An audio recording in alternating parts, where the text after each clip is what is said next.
Y'all, so Amnesty International is out with a brand new report about what they are calling torture in 2 South Florida detention facilities, and you need to hear this. So this report is about 60 pages long. I just finished reading it so that you don't have to, and I feel like I'm going to be sick. So Amnesty sent a team to inspect these facilities in September, and they went to 2. They went to Chrome, which is the Chrome North Service Processing Center, and also the Everglades Detention Center, which many people refer to as Alligator Alcatraz.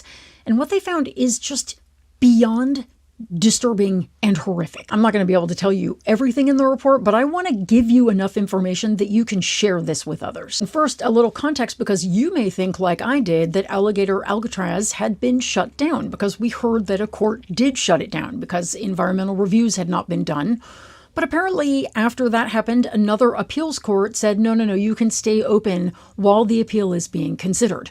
So they are open. As Ron DeSantis puts it, they are, quote, open for business. So something I learned from this report is that Alligator Alcatraz is the first state-owned immigration detention facility in the United States.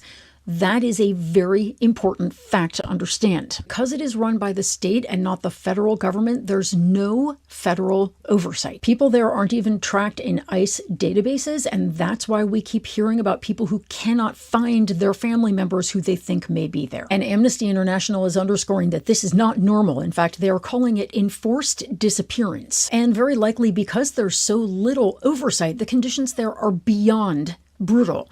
People are sleeping where fecal matter and sewage are flowing into their sleeping area from toilets that are in the middle of their cages. The lights are on 24/7. The AC is blasting so hard that people are freezing. There are mosquitoes everywhere, and inmates get to shower once a week, if that. There's, again, no privacy at all. The food is almost inedible, and the water is almost undrinkable. People are routinely being denied medical help and the medication they need to survive. Whenever people leave their cages, and yes, they are called cages, they are in shackles, always. Even if they are in severe medical distress, always shackled. But here's what Amnesty International is specifically calling torture. There is something there called the box. It is a 2-foot by 2-foot cage that they lock people in with their feet shackled to the ground and put them outside in the sun for hours and hours with virtually no water. I want you to stop and imagine what 2-foot by 2-foot looks like. I want you to imagine being chained inside of a cage that is that size. That is torture that we are committing. And I'll tell you, Florida taxpayers should be pissed off. This Alligator Alcatraz has already cost $360 million, and guess how much it's going to cost every year to continue to operate? $480 million. Guess where that money is coming from?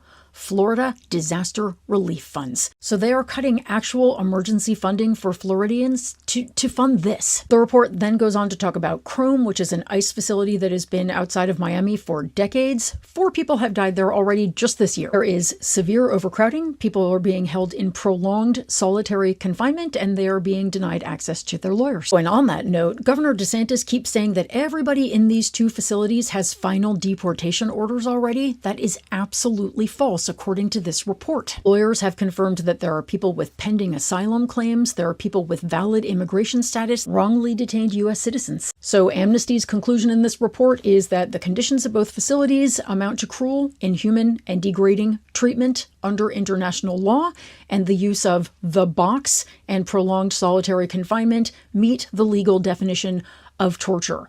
We're not talking about 1930s Germany. We're not talking about Afghanistan under the Taliban. We're talking about the United States right now while we speak. And make no mistake, we can lay this at Ron DeSantis' feet, but ultimately the buck stops with Donald Trump, who not only approves of this, but celebrates it, sadistically loves to torture people with brown skin. So seriously, y'all, if you're wondering what you would have done in 1930s Germany, you're doing it right now. And it's not too late to change if you don't feel like you're doing enough. So go to the link in my bio or to the first comment under this video to find the link to the report, read it, share it. It's uncomfortable and miserable, but we don't get to look away just because it's not happening to us. I know this is overwhelming. I know it's painful, but the only thing to do is keep working and fighting together until we stop this and until the people who are committing these atrocities, and that's what they are stripped of power and held responsible for their actions. So let's do that. Y'all, so Amnesty International